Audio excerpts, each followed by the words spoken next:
There are basically two ways to use Linux inside a Windows system without rebooting. WSL, also known as Windows Subsystem for Linux and virtual machines.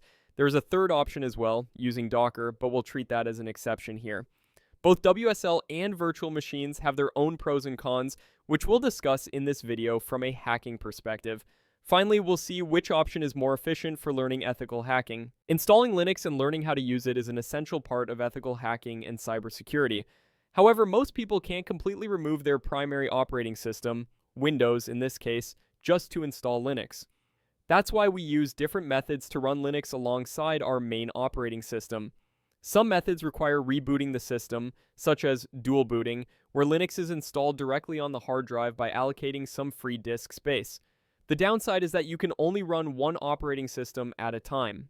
Another method is using a live USB, where the operating system is installed on a pen drive and can be used on almost any system, but performance is often slow due to the limited speed of many USB drives. There are several other ways to run Linux, but what if you want to use it inside Windows without rebooting? In that case, you can run Linux whenever you want directly within Windows, and that's possible using Windows Subsystem for Linux or virtual machines. If you're not familiar with WSL, it's a Windows feature that allows you to run Linux directly inside Windows. It's very easy to install and extremely lightweight. The newer version, WSL2, also supports GUI applications. For example, if you want to run Firefox, you can simply type and it will launch inside the Linux environment. It's important to note that this Firefox is running inside Linux and is not installed on Windows. You can run many other GUI applications in the same way using WSL2. If you want to learn more about how WSL2 works, you can check out Network Chuck's detailed video linked in the description.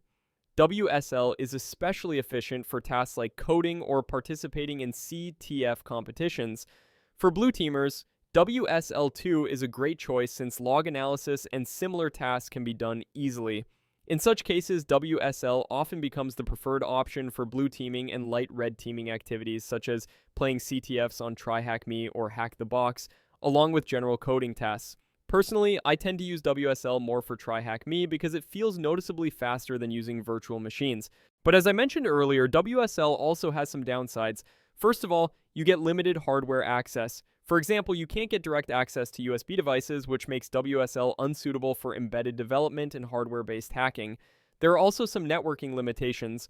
By default, WSL uses NAT-based networking, although you can configure it to mirror your host's network settings. While WSLG allows you to run GUI applications, getting a full desktop session is somewhat difficult and usually requires extra configuration, even though it is definitely possible. WSL but also has limited kernel-level capabilities, which makes it less ideal for kernel development and low-level hacking tasks. Additionally, WSL2 provides weaker isolation compared to full virtual machines. Because of this, running malware or untrusted code inside WSL is risky, as it can potentially put your entire Windows system at risk. On the other hand, we have virtual machines. There are many virtual machine platforms available, but here I'm using VMware Workstation Pro, which is now free, and I have Kali Linux running inside it. This is a full Linux installation running inside VMware. It provides a real Linux environment with an unmodified kernel and supports systemd, services, and other core features. You get a very close to bare metal Linux experience. Of course, it still feels a bit dull and slower compared to running Linux directly on hardware, but it's much better than running a VM inside VirtualBox. Virtual machines also offer better hardware compatibility. For example, if I want to do Wi-Fi hacking, I can connect an external Wi-Fi adapter and start working right away. Virtual machines give you a complete GUI experience along with stable networking. You can configure the network settings based on your needs. One of the most important advantages is isolation. Virtual machines are completely isolated from the host system, which makes them much safer for malware analysis, running untrusted code, and similar tasks. However, virtual machines do have some downsides. If your system doesn't have enough resources, virtual machines will struggle, making them slower than WSL2, even for CLI-only tasks. They also take more time to start up. Another major drawback is that you can't fully use your GPU inside a virtual machine when your host operating system is Windows. So, these were some of the pros and cons of WSL and virtual machines. To sum it up, both options are good for their own use cases, but using Linux inside VMware feels more realistic and closer to a real Linux experience compared to Windows Subsystem for Linux. Personally, I'd recommend getting a cheap second-hand ThinkPad laptop and installing Arch Linux on it.